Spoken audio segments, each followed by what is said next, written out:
Hello, everyone. Welcome back to the Excellency Esports Twitch stream, where we are continuing on our coverage of the show match here in week number 7 of the mid-league. CB Rush and FVR, two titans of the league, taking each other on, and FVR backing up a little bit of that trash talk we've been seeing from them this entire season. Icarus getting into the draft for game number 3 here. Remember, block 3. Each game is worth a point, but the bragging rights earned with this dub, I mean, you can't just measure that, Icarus. You really can't. FVR here throwing some troll bans out there. They lost their 3 bans, and with pretty much any champion really CB Rush wants here, they're going to lock in the Ezreal for debate first. And that's an interesting first pick to come in here. I do like to see the adaptation from CB Rush, taking away the Tristana Xayah and the Volibear here. I really think these are kind of just the 3 most powerful champions for FVR, especially when you're taking away that power pick for Zongi that just did so much in the previous game. I do want to go back and point out the fact that those 3 bans for FVR, as you mentioned, are going to be from the last game where there was an overextended pause, and so they will be missing on those first 3 bans. And they just picked some obvious champions that we don't think are going to be seen here, but they are just null and void bans there for everyone at home, in case you're wondering why Asol and Timo are showing up in your ban list.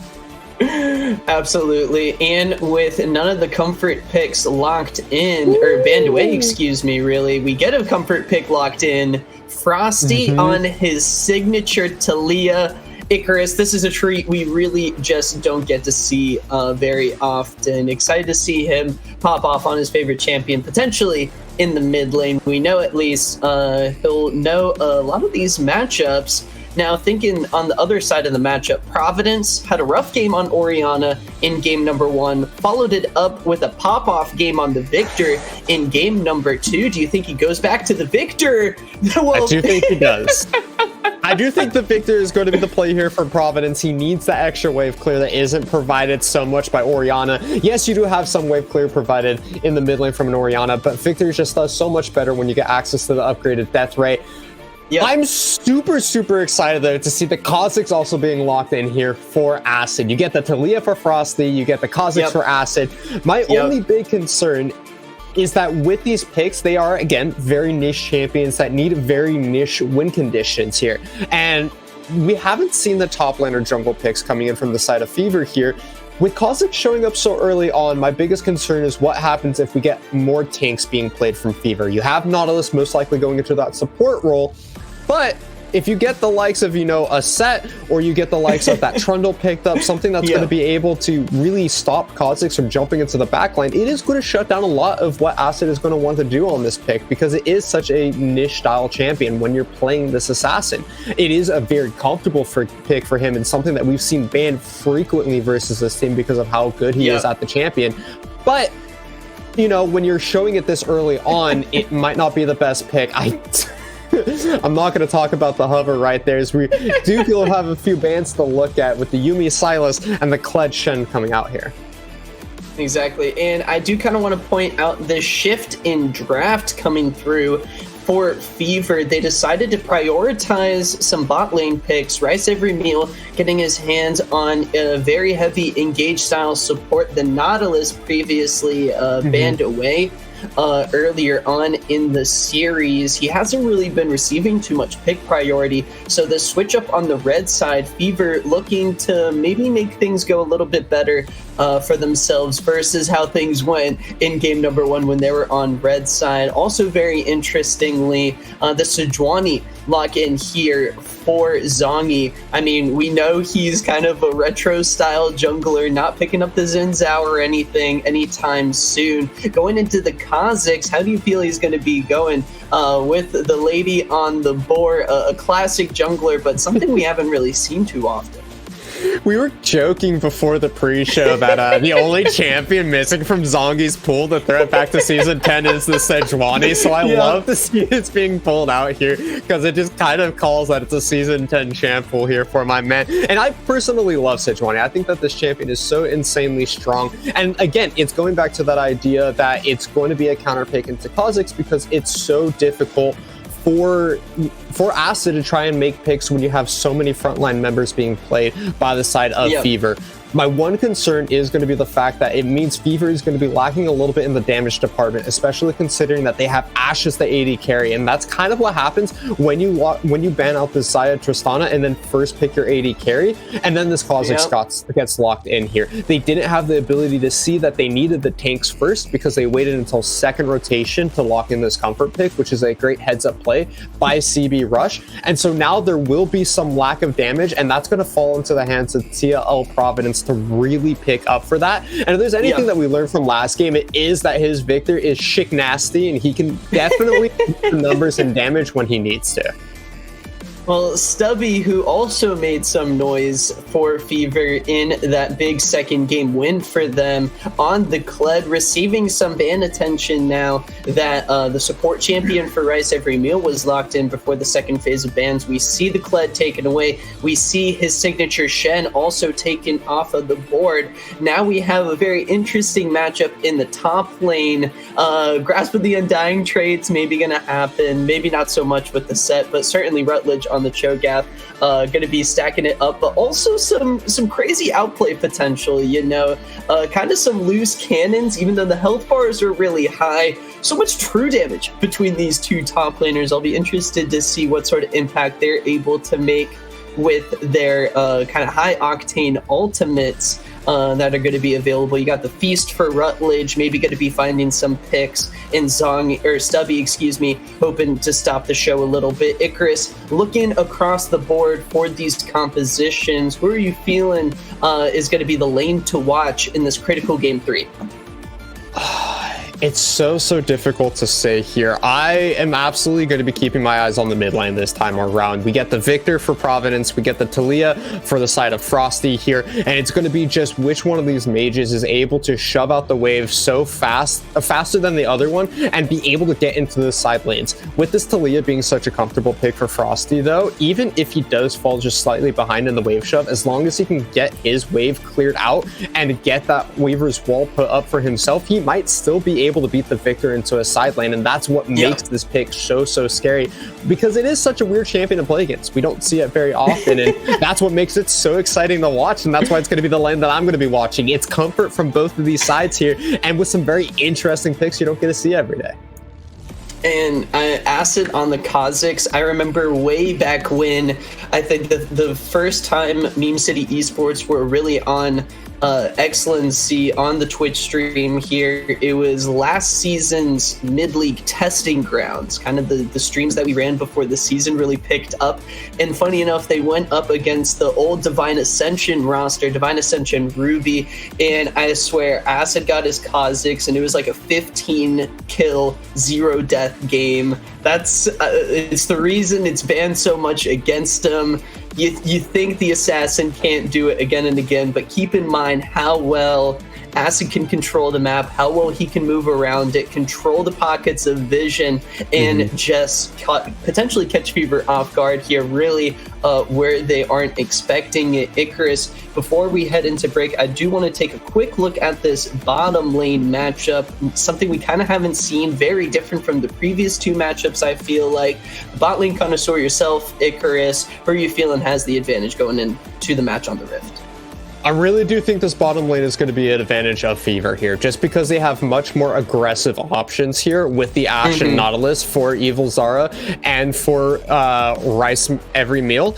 It just means that this Galio is going to get punished time and time again if we ever see Nelson in the incorrect position. Sure, the Bay is going to be able to peel for himself using that blink in order to dash away from the Nautilus hook, but it can still be followed by a depth charge, and more importantly, Galio doesn't have ways to be able to dodge away from it. Galio is more looking for supporting the Talia or the Kha'Zix in the mid game, and so I'm really going to be watching to see whether or not these Nautilus hooks are going to be aiming towards the Bay, or if they're going to be going for the easier pickup onto Nelson. Rice Every Meal gets the engaged champion that he wants, not on the Braum like he was game 1. Once again, like the Rakan Icarus, I feel like he's going to have some urgency in lane, which is going to just make things super interesting, I think. Everyone better buckle up. Game 1 was a stomp. Game 2 may have been a stomp, but the teams are going back and forth, and it all comes down now for game number 3. Who's going to take this series? Who's going to come out on top? Who are we going to be seeing talking some more trash in mid-league chat? Well, it's all going to come down to this. Don't click out of that browser. Cam and Gunjin are once again ready and waiting on the Rit for another exciting match of mid-league action. We'll be right back.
the fallout, we have felt it all come crashing down from far above. Stars are rising, countless worlds colliding, only one will take it all. Can we bring to fall the giants? Can we make the final call? We are the ones to ignite the darkened skies, the champions of a world that we defy. A solar ray of the few who rise up high, and we all fight at the last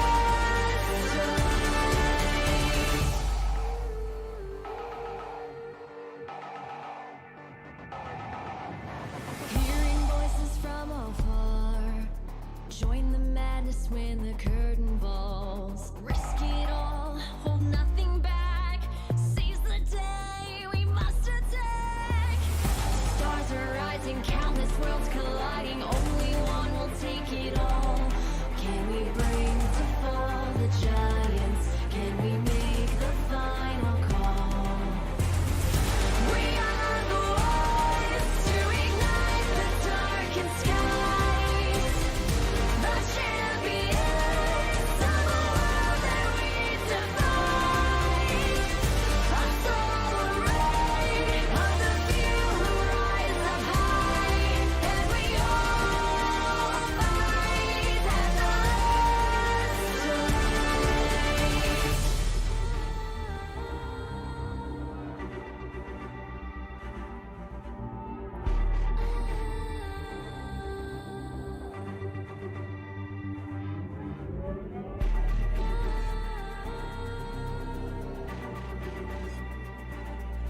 Can we bring to fall the giants?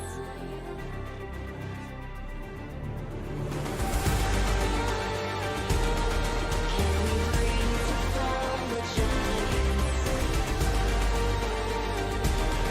Can we bring to fall the giants?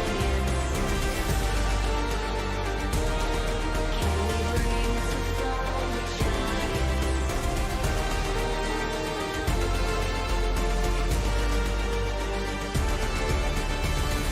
We are the ones to ignite the darkened skies, the champions of a world that we defy.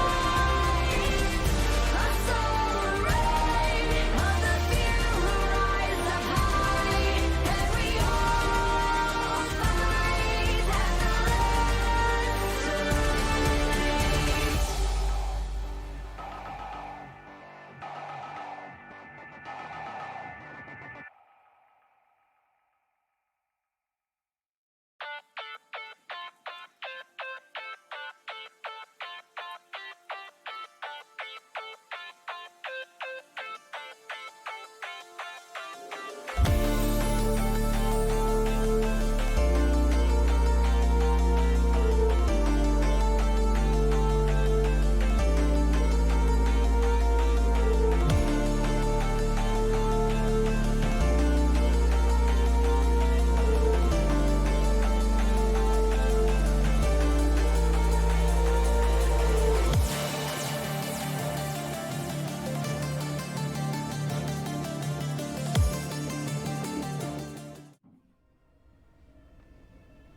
Welcome back, everyone, for our super exciting Game 3 tonight between CB Rush and Fever. Last game, we got to see Fever take down the monsters of CB Rush for only the second game this entire season so far. And now, sitting 1-1 in this split, or in this block of 3 even, we get to see who takes this third game and who declares himself the better team of this two. Yeah, and I'm super excited to see because this is going to be a super telling game for the side of Fever. They had a dominant game number 2, but it felt like it was off the backs of just complete flubbed early game from the side of CB Rush. They were way too over-aggressive. They forced fights when they didn't need to, and Fever was able to capitalize. Now that we've seen CB Rush be beaten, now that CB Rush has kind of settled down and said, guys, we need to take this seriously, I want to see game number 3 because now it's an even playing field. Everyone's kind of going into them with somewhat even momentums, even though I think Fever has kind of that edge, but early game might be spicy. early game might be spicy as Zongi is already face-checking 3 members of CB Rush in his own red buff. He could be forced to flash here as he's not even gonna flash. That's just gonna be a first blood going down to Frosty. That is tragic from the side of Fever. Zongi needs to just not be greedy and force the flash. He should have been scared of Rutledge's knockup right there with the Cho'Gath, and he doesn't flash, ends up getting his red buff invaded, and now tempo is all in the side of Acid. And this is a champ that, again, we haven't seen much, mainly because it is perma-banned versus Acid. It is such a strong pickup, but bot lane, they're looking for the fight, but double taunt. Bot lane already finding that double taunt from Nelson, and it does look like it is just going to be that cancel of that cheese that they could have definitely found, and now it's just going to be Evilzar. He did pick up those 3 minions. I was going to say he didn't pick up those 3, but he did. So they didn't lose anything off of that except their HP. Yeah, they don't lose anything, and would debate opting for the tier of the Goddess start. Probably not going to look for too much aggressiveness from the side of the CB Rush bot lane. But mentioning the picks, now that we're kind of back into just laning, Frosty on this Taliyah and Acid on the Kha'Zix. These are signature champions for these two. This is exactly what their playstyle revolves around. Obviously, we see Acid a lot of times on these hyper-aggressive engagers like the Xin Zhao, like something like the Rumble, but his Kha'Zix is legendary because the amount of damage, the amount of pressure he puts out, and the amount of just ability he's able to just take over the game. And Frosty's Taliyah is perfect for him because what he likes to do is roam, and that is exactly what Taliyah's kit kind of synergizes with.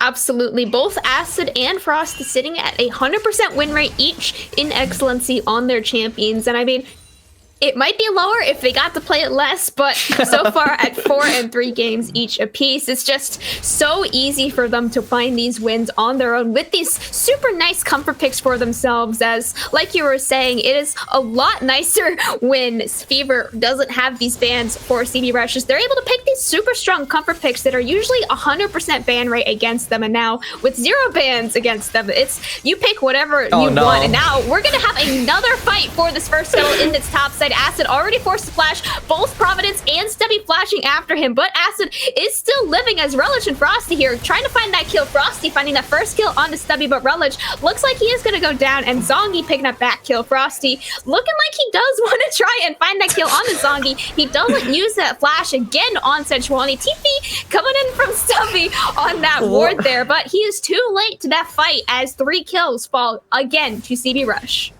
And this is one of those situations where I wish caster cams were on because I'm just shaking my head at this. What is this Tekken-style gameplay that we see every single... We saw it in game number 2 and game number 3 where everyone's like, guys, let's just fight. We don't care about who's stronger. We don't care about what the advantage is. Let's just fight over topside scuttle. Blabber has infected all North American junglers. Yes. It feels like all teams in Excellency because right now, Fever and CB Rush just opted for that level 3 3v3, and CB Rush now comes up in huge.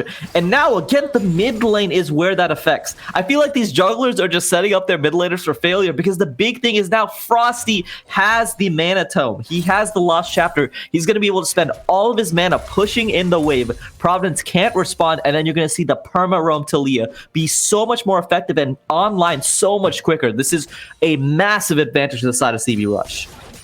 I mean, you could almost argue that's exactly what Fever wants to do, though, is that's how they won last game, was flipping the game on the first scuttle. But this game, it did not go as well for them, as now they have lost that first flip, and now they have to play from behind, which is what we saw in game 1. And what we saw in game 1 was a very CB Rush favored game.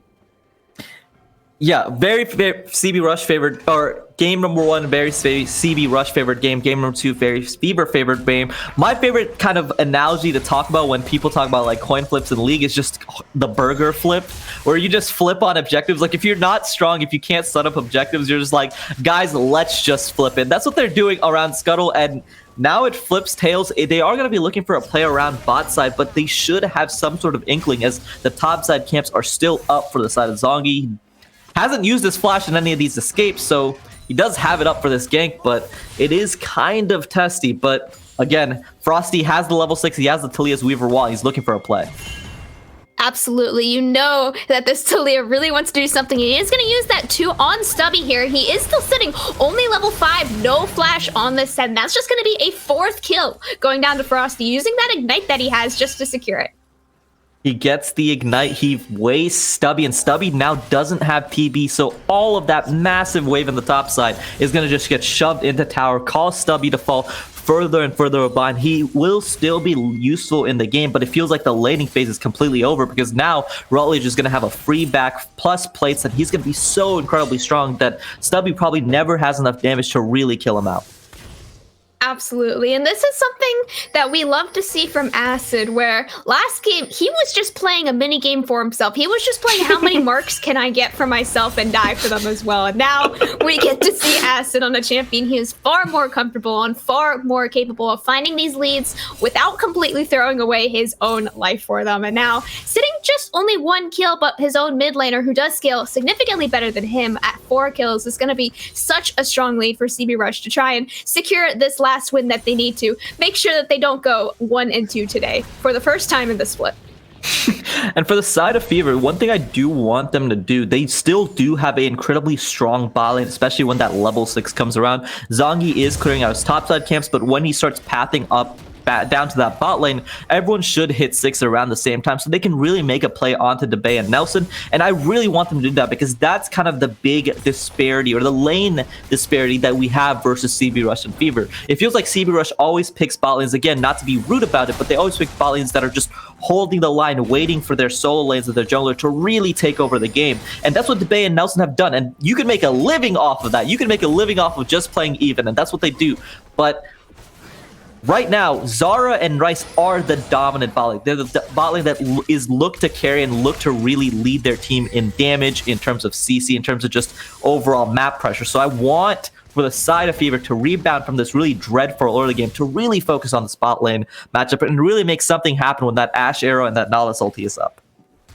Absolutely. Having both of those ults up is just basically guaranteed CC on any one champion for almost a minimum of 5 seconds straight, and having that Ashe crew available to just do such strong DPS could definitely find themselves some nice picks, especially later on when they are sitting at level 6 there. And we are having a 1v1 here in this top lane as Stubby does commit his ultimate, but nothing else is used from Rutledge other than just walking away from him there, as that first dragon is secured by CB Rush. Yeah, Rutledge casually walks out, and I didn't expect Rutledge to go for basically the full AP build at the top. So he's a little bit squishy and is getting just kind of boxed out from the side of Stubby. But again, there's plays being happened in bot lane. There is, but Evil Czar still only sitting level 5 on this Ashe. They do hit a nice hook. Zongi being able to pick up that kill onto Nelson, but Debay luckily being able to run away, as unfortunately his support does fall. And that is going to be a kill that Fever definitely needs to try and turn this game around. And a beautiful play, and I think that the bot lane of CB Rush was kind of caught off guard because the leveling was actually kind of off kilter from the side of Fever. Rice had hit level 6, but Zara hadn't, so I don't think they were kind of expecting the play to happen before the double ultis were up. They weren't expecting it. Zongi was in the right place at the right time, and they make the play happen. I like that response from Fever, and it's a good way to show that there's still life in them and that the early game's not going to define this team. Absolutely, as we have seen it to be very hard to come back, especially against CB Rush sitting at that first seed still, as I mean, it is so hard to find a comeback in such a snowballing meta as it is currently. And so far, it is definitely nice to see Fever making these comeback plays that you do need to be making, but it is still sitting at a 3,000 gold deficit for Fever, so they do need to be making a lot more, and we could definitely be seeing some sitting at this first Riftchild of the game in this top river. Looks like an Ashe arrow goes wide mid. Tried to make a play onto Frosty. Weren't able to get it. The big breakpoint I want to talk about is that now Frosty should hit his first item sitting on the I forget what the name of it. It's the ice spitter one, the ice sprinkler. Everfrost? No, he's not going for ice sprinkler. He's going Leandri's. Disregard that point. But now that he hits his first mythic item, he will have now the damage to really push in these waves really quickly and make those roams happen. So it's going to be a really big break for the side of Frosty, and expect a lot more Weaver's Walls in the coming minutes. Absolutely, and I mean, if he did go that Everfrost, it definitely could have made some more fun plays, but Leandri's is going to be that much safer and probably much better option, as he is playing into 3 tank melee champions. So having that Leandri's is just going to be such a nice scaling point, and I could almost argue a point for Cho'Gath to be building Leandri's, but most likely he won't. And I like this play from the side of CB Rush. It feels like they're kind of just detaching Nelson from bot lane. They're just saying, we're just going to roam Nelson around, look for plays around the map, and they can leave their ADK to just kind of chill out in the bot lane. And advantage to the side of CB Rush, because when you both detach bot lanes, then Ash can't really make a play on the Ezreal because he's so slippery, so hyper mobile. Now it's just advantage where CB Rush can just kind of AFK the bot lane, not make anything happen. But with Rice now roaming the map as well, there is going to be kind of pressure on all these other lanes to make sure that they don't get caught out by the Rice roams. Yeah, it is definitely nice to see Rice try and staunch this bleeding in the mid lane, as they do know how strong Frosty is at this point. Definitely the win condition for CD Rush, as you can see right there. Rice did not get to live, and now Zongi's caught out as well from Nelson ulting in, as he didn't even get to follow the room. He just has his ult to make sure that he is there every time. Providence now going to be forcing that flash out from Acid, going to flash in after him as Frosty already finding that backline kill onto Zongi. Trying to find this onto Providence as well, sitting there, no mana under his tower. TP coming down from Stubby, but the kill already found by Nelson. Stubby just teleports in to watch his own teammate die.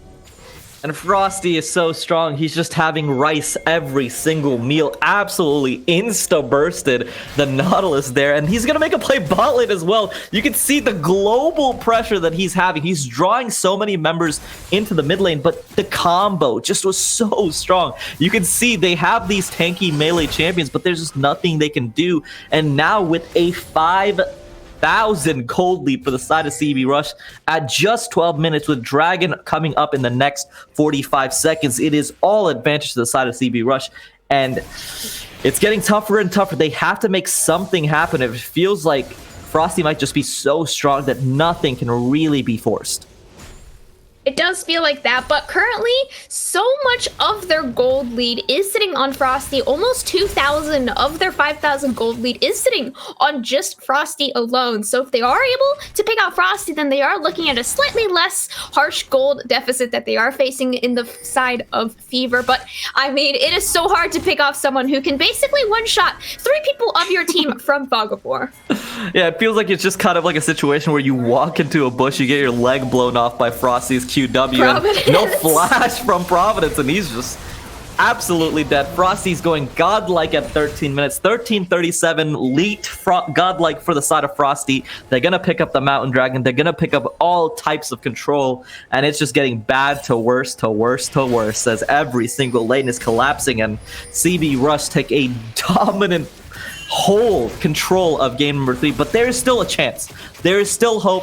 They haven't lost everything, and the big member that they need to start and try and snowball is this man in the bot lane, Evil Zart. There's a reason he has the highest excellency rating in the league. He is still a hyper carry threat, and he can really get it done, but you have to invest some resources, and I want to see Zongi really make plays around that lane, because you've already gotten Nelson's flash in some of these other fights. Try to make something happen down there, but they're just kind of AFKing it, and it's going advantage to the side of CB Rush. Absolutely. You do want to see those leads definitely funneled into the people that will be doing the damage, whether that be Evil Zara or even Providence, as they are surrounded by 3 tanks, which can be good and bad, as those 3 tanks, they shouldn't be dying very easily, unless, of course, Frosty is 7-0. But on the other side, they're not going to be doing that damage that you do need in these late-game team fights, with this comp lacking damage in most roles other than, like you're saying, Evil Zara and Providence. It's going to be hard to find those late-game team fights, especially when they are so far behind already 5K. And my favorite thing about just looking at some of the stats for Frosty with this Talia pick and Acid on the Skazik pick, most of their games, the reason that you can't find like their gold difference at 30 is because their games never go to that point. Whenever they get these picks, they are able to snowball so heavily. You can see bot lane. Zara, no. Poor Zara. He feels the pressure of Frosty for the first time in this game. That was Evil Zara's first death of this game. That is giving Frosty his 5th stack on that electrocute, whichever ultimate hunter or ultimate, the 5 stacks that you need. That is going to be that 5th stack for Frosty. He's just stacking up members, and they're just making Providence's life such a misery as he goes down again. Frosty said, I'm not sharing any of these kills. These are all my kills. I earned them with my good hard work, and 9-0-2 at 15 minutes. What a dominant performance from Frosty. Absolutely. This is the games that you dream of in your dreams of solo queue, where I want to go 20-0 by 20 minutes, having a kill every minute. Well, Frosty is here to make it happen. Again, he did take Ignite this game, so he was definitely at least expecting this to happen a bit, but probably not expecting it to such this level, as that enchanted crystal arrow is going to miss. It does look like Acid could be caught out here. This is the Galio trying to keep him alive here, and that is finally going to be a kill going down to Evil Zara here. Again, Frosty is off the map. He is not in this fight. Debate knows that his bot lane is just not going to be there to take up for him, as that is a double kill going down to Evil Zara, and this is exactly what Fever needs to try and turn this game around. And you mentioned the solo queue game. It definitely feels like a solo queue game where Frosty's 9-0-2, and then you see your team fighting without you, and you're like, guys, can I buy for a second or not? He does end up getting the pick onto the Nautilus there, but yeah, again, fighting without Frosty is kind of a head scratcher, as he is a lot of your gold lead. It is a mistake that I can kind of just give away. They didn't have... It's one of those situations where Acid and Nelson are kind of trying to flex and making something happen when they don't need to be. They do end up getting caught out, and good gold going over to the side of Fever, as they did end up picking up both of those kills onto Evil Zara, so getting some gold onto that carry threat that they have in that bot lane. Absolutely, and if they are able to find that 700 gold shutdown from Frosty, especially on the Evil Zara, that could absolutely change this entire game, as finding another item onto Evil Zara so early into this game, as he is only sitting on that Kraken Slayer at this moment, is going to be pretty huge if they are able to find that, and could definitely turn some later game team fights. But now they could be finding a pick in this top lane, and they do have Frosty this time. And this is something I wanted to mention from game number 2. We talked about was that whenever CB Rush, even whenever they're behind, they never let go of that vision control. But whenever they're ahead, that vision kind of dominance that they establish is so crushing, because you can never walk into any of your camps, you can never walk into any of your jungler. Anytime you walk in, you get chunked out like Stubby does. And especially on this Talia pick, if you lose control of a certain jungle quadrant or a certain side of the map, anytime you walk up, there's a fear that you just get Weaver's walled and you just get bum rushed from both sides. So it's scary, it's scary, it's scary. Zongi just has to kind of force place the Rift Herald bot lane. Not going to get much besides just some tower damage, and it's a sad day for Rift Heralds all around. But ultimate Frosty Flash, that is a big cooldown. That is one of those situations where you just ping that cooldown like, guys, hey, he flashed. Hey, guys, hey, Frosty Flash. That is one of those winnable, comebackable moments that we were talking about last game, where if they are able to find another enchanted crystal arrow onto Frosty in the next 5 minutes before that flash is up again, then that could, like I was saying earlier, be that 700 gold shutdown that you really need on Evil Zara.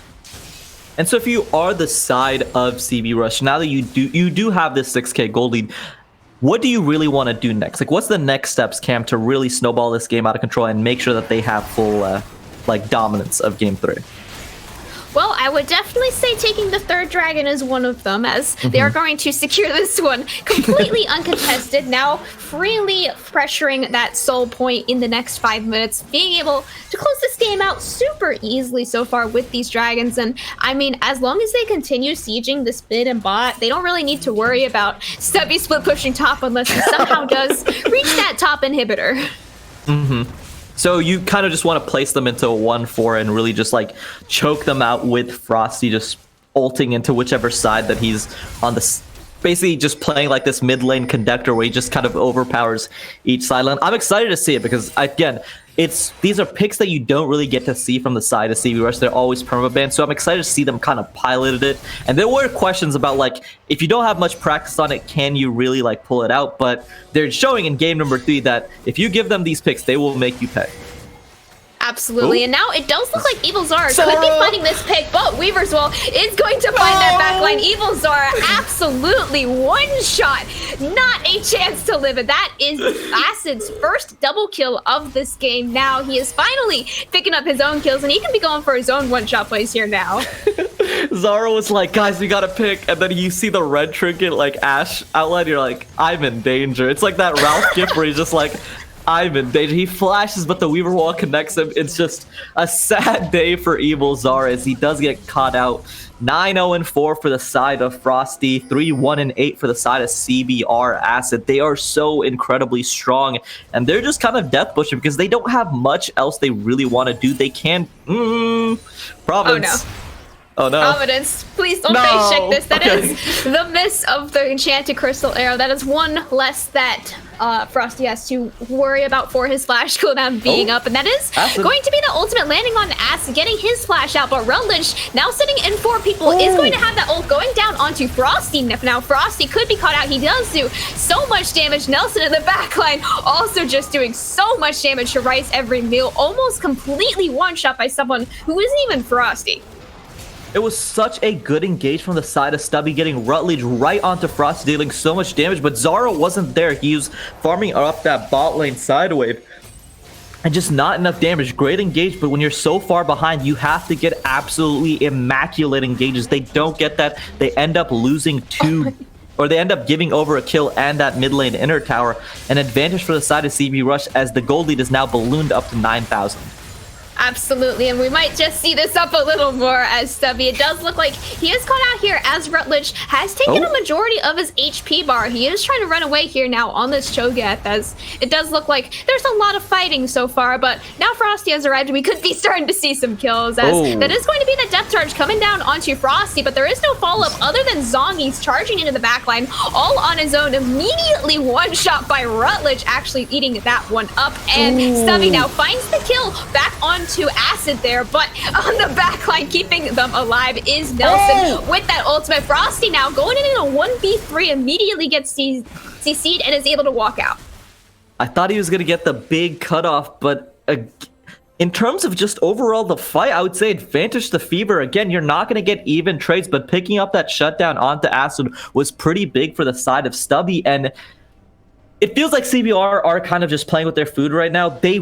In this situation, they want to be either 1-4ing or 1-3-1ing because they have that roam threat that is Frosty, but they're just opting for these big, bulky team fights that are favored for the side of Fever in terms of just team comp-wise. But the problem is CBR is just so far ahead. The items are just kind of brute forcing these team fights. I would like to see CBR just decisively end game number 3, but we might get a little bit Fiesta-y before this game is over, fam. I mean, Fiesta is this specialty of mid league, as it is very fun to watch, it is very fun to play, but so far it is such a massive gold lead for CB Rush that we are definitely seeing them run away with this one, as so far Fever has only taken 1 tower and 1 Rift Herald in this entire game, and everything else has gone in the favor of CB Rush, so it is definitely very hard for Fever to come back still in this game, unless like you're saying, they could find that one last team fight that they need. See, you said Fiestas are liked by mid-league, but as a color caster, I will say I'm not a big fan of Fiestas. I have a poem for Fiestas, actually, Cam, if you want to hear it. I do not like Fiestas, Cam, I don't. Fiestas, I do not like them in a boat. I do not like them in my house. I do not like them with my mouse. Fiestas are not my favorite thing. Gunjin the caster, I do not sing. That's it. That's off the rip. Look at that. Claps. That's a clap right there, guys. That was beautiful. Can we get a clip on that right there? I was head over heels.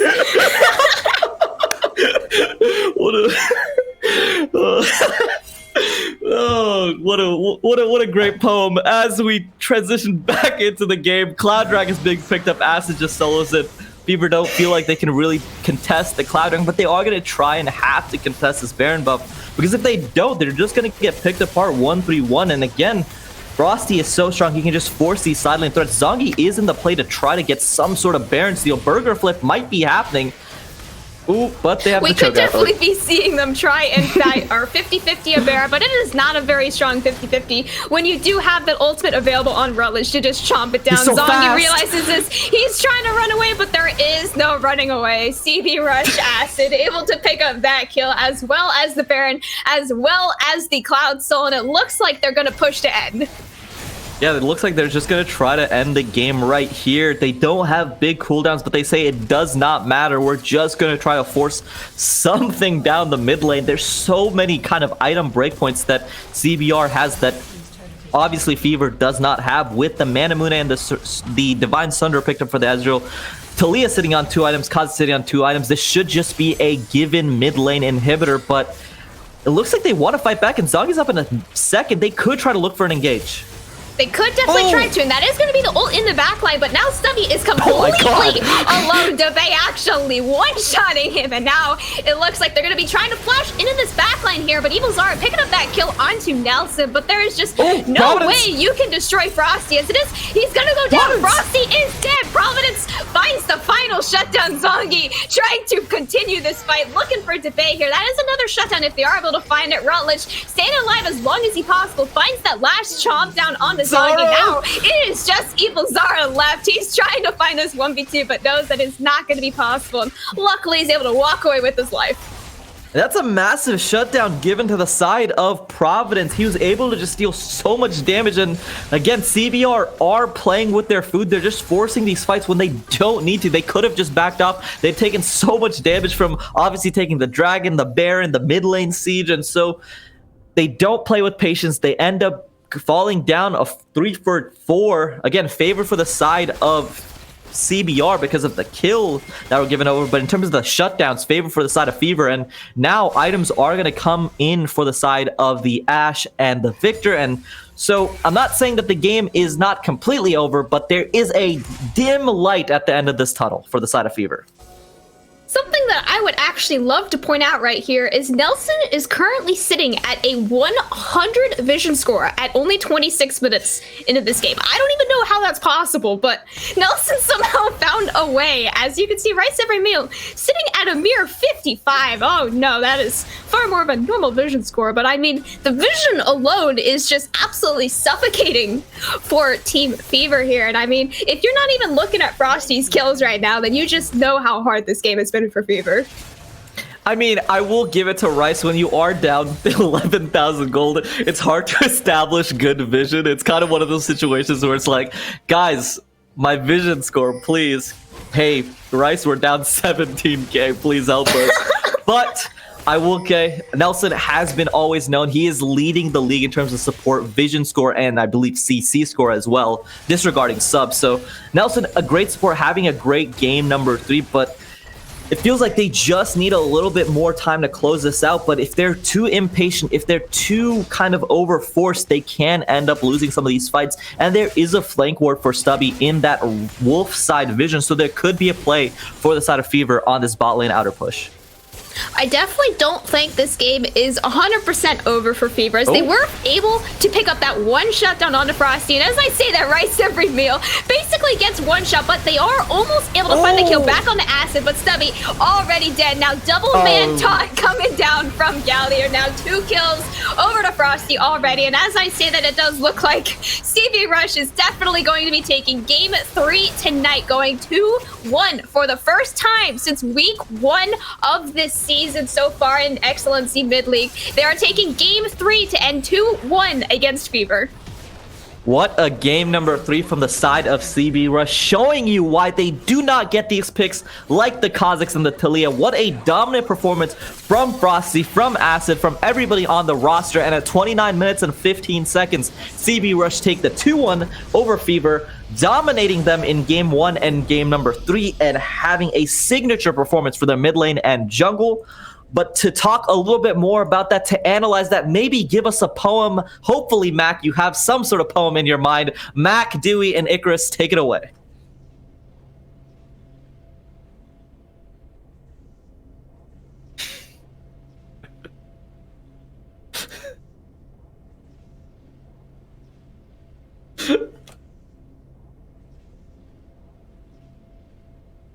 Do you want to pull Frosty, or who are you thinking about? He kind of just 1v9'd, I'm not gonna lie. I feel like we have to. Okay, yeah, let's go. Do you want to pull him, or do you want me to? I'll pull him. Okay. CB Rush, Frosty, pulling him. Oh, hello? Gungeon left. Hello, welcome. Well, you kind of want to be nice, so we Hey, kind of got guys. to interview you again. I'm sorry. We're still on cast, but Mac, Dewey, and Icarus are going to Where'd try Gunjan to go? Oh, he moved get everything back up. set up. We're having some technical difficulties. We are What? going to be pulling CBR Frosty, but Mac, Dewey, and Icarus are on hold. We're waiting. We're holding the line until they can give you their beautiful analysis into their ears. Do not worry. If I'm still on cast, then how are you all doing? I hope you all enjoyed that poem. I hope you all enjoyed those games, because what a banger series from CBR. Again, game number 1 had a dominating performance with the pick and ban, just being able to kind of take over, do everything they needed to.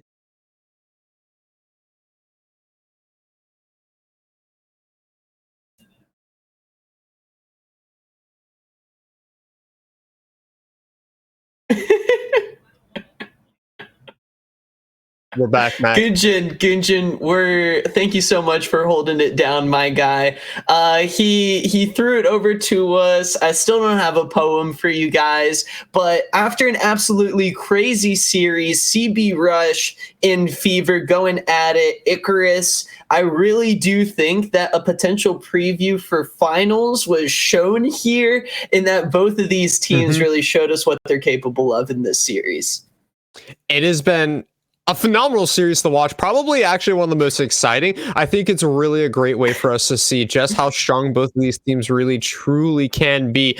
We didn't get to see as much of a back and forth as we would have liked to see. Most of these games were fairly one-sided once it started swinging either direction, but we could see just how strong that makes both of these teams, in the sense that once they find a lead, they know how to continue to push their advantages, and they can continue to take over the game once they have a little bit of a lead and just dominate from there on out. We see in this last game, Frosty on that Talia, we see why it's been banned against him this entire tournament so far. You cannot let this man get the Stone Weaver, because as soon as he gets his hand on it, not only is your lane doomed, but every lane is going to get doomed from then on out.